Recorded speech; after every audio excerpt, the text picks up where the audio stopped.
Ang militar naman, pinakakasuhan ng NPA dahil sa pagre-recruit ng mga menor de edad.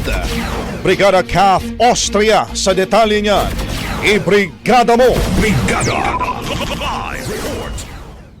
Inatasan ni Western Mindanao Command Commander Lieutenant General Antonio Naferrete ang Joint Task Force Central na magsampa ng kaso laban sa mga responsable sa pagre-recruit ng mga menor de edad sa New People's Army matapos maaresto ang 2 child combatants sa Sultan Kudarat. Ang 2 menor de edad, isang 16 at 17 anyos, ay nasugatan sa sagupaan noong June 19 sa sitio Muagan, Barangay Datu, Ito, Andong, Calamansig.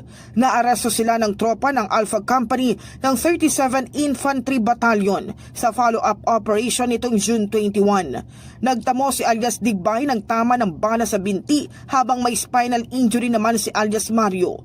Na-recover din sa operasyon ang isang M16 rifle at 3 magasin.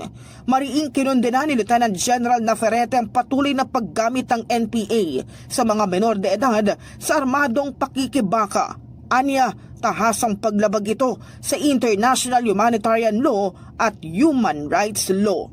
In the heart of changing lives, ako si Brigada CAF Austria ng 105.1 Brigada News FM Manila, the Music and News Authority. Kada balita nationwide. Ang bahaging ito ay hatid sa atin ng Guard C Plus with Zinc Capsule. Always protektado ang kalusugan.